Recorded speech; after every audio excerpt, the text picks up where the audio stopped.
बोले धर्म क्या है और अधर्म क्या है ये तो बताओ। अवेद प्रणहितो धर्मो यधर्मस्तद विपर्ययः वेदो नारायण साक्षात् स्वयंभूरिति शुश्रुमा। वेद के सिद्धांतों को मानना ही धर्म है।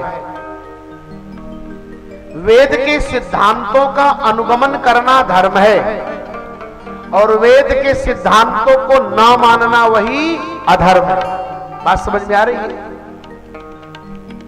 जो वेद के सिद्धांतों को नहीं मानते हैं वही अधर्म है और जो वेद की बातों को मानते हैं वही धर्म है।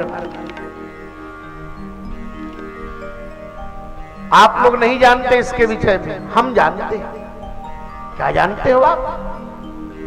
का ये अजामिल बड़ा विद्वान था, अजम विष्णु संपन्ना, लेकिन एक दिन यह जंगल में अपने पिता के लिए सविधा, लकड़ी के लिए, कुशा के लिए, कुछ पुष्प के लिए गया और वहां एक स्त्री को जार पुरुषों के साथ, कुछ व्यभिचारियों के साथ विवस्त्र अवस्था में नाचते हुए देखा। देखिए, जैसा देखे दृश्य वैसी होवे दृष्टि। उस कुलटा, उस वैश्या को अजामिल उतना बड़ा विद्वान देखा और वो उन लोगों के साथ निर्वस्त्र अवस्था में नाच रही थी, शराब पी करके मदन मत्त थी। उसका मन सहसा उसकी तरफ लग गया और जाकर के उससे कहा, देवी जी आप मेरे घर चलेंगी? बिल्कुल चलूंगी। अपनी पत्नी का त्याग कर दिया और उस वेश्या को स्वीकार कर दिया। इतना बड़ा विद्वान इतनी बड़ी भूल कर बैठा महाराज, तो जब हम इसको यमराजपुरी ले जाएंगे, जब इसको दंड दिया जाएगा तो दंड से इसकी शुद्धि हो जाएगी। भगवान के दूतों ने कहा, भाई बात तो आपने सही कही, लेकिन इसने अपने बेटे का नाम नहीं लिया है, इसलिए भगवान का नाम लिया है, नारायण कहा है। और एक बड़ा सुंदर उदाहरण दिया। बिजली चाहे आप जानकर पकड़े या अनजान में पकड़े, जहर आप जान के खाएं या अनजान में खाएं, मरना तो है ही, ये तो निश्चित है। तो भगवान का नाम चाहे जान कर ले चाहे अनजान में ले ले, लिया तो भगवान का ही नाम। दूसरी बात, नारायण तो तुम्हारा 5 साल का बच्चा है और ये नारायण नाम बहुत पुराना है, अनादिकाल का यह नाम है।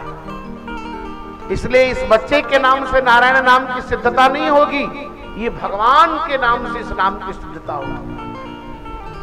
इसलिए आप इसको नहीं ले जा सकते हो। यमराज के दूत सोचे हम किसका मुंह देख करके आए, आज तो यात्रा बिगड़ गई।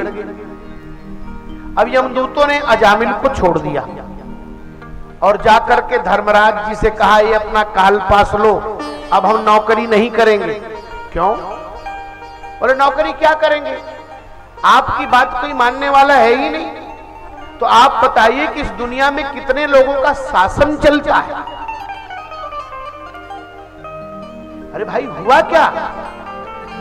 यमदूतों ने कहा, हम गए थे धरती पर एक अजामिल नाम के ब्राह्मण को ले आने और उसने नारायण कहा। ये बात सुनकर के धर्मराज जी ने तुरंत यमदूतों के मुंह पर हाथ लगा दिया, बस बस। क्यों भाई, काहे आप हमारा मुंह बंद कर रहे हो? धर्मराज ने कहा, थोड़ी ही दूरी पर नरक है, अगर ये नारायण नाम कहीं पापियों के कान में चला जाएगा तो उन पापियों को हमें तुरंत प्रमोशन करके और स्वर्ग भेजना पड़ेगा। इसलिए अब नारायण नाम मत बोलना, उनके कान तक जाएगा तो उनको तुरंत यहां से हटाना पड़ेगा। और 1-2 नहीं है, 10-20 50 नहीं है, लाख 2 लाख नहीं है, 100-200 करोड़ नहीं है, अरब खरब नहीं है, असंख्य है।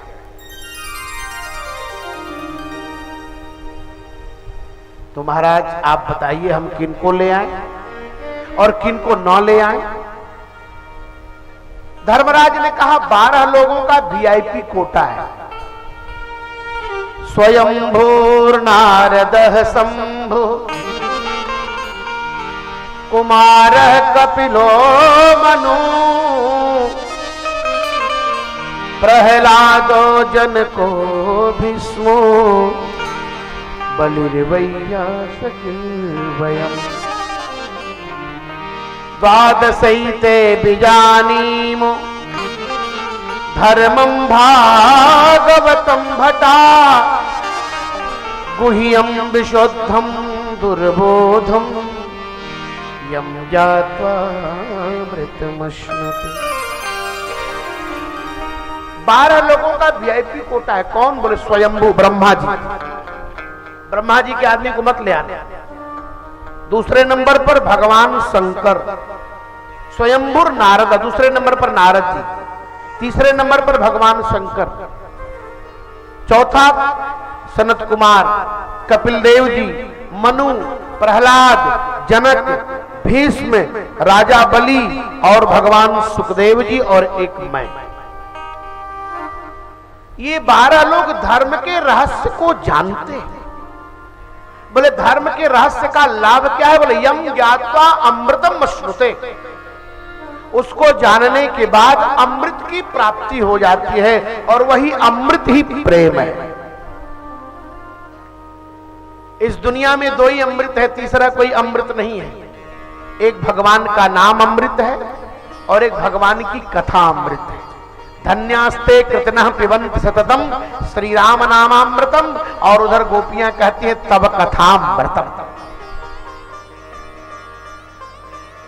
तो बोले महाराज जब 12 लोगों का वीआईपी कोटा है तो हम ले किसको आए? का जिह्वान भक्ति भगवत गुण नामधेयम् चेतश्चन स्मरति तच्चरणारविन्दम् कृष्णाय नो नमति यच्छिरे कदाचित् तानादयत्वमशतो कृत विष्णु कृत्या। जिनके मुंह से भगवान का नाम नहीं निकलता और कहते हैं जिनकी चेतना में भगवान का स्मरण नहीं आता, जिनका सिर भगवान को झुककर प्रणाम नहीं करता, ऐसे व्यक्ति को पकड़कर ले आओ। भगवान का नाम इतना महान है कि किसी भी अवस्था में कोई यदि ले ले तो उसका प्रभाव होता ही है। जैसे आग को यदि आप भूल से भी छू देंगे तो जल जाएगा। भगवान का नाम आग है, वो जहां जाएगा वो जला देगा।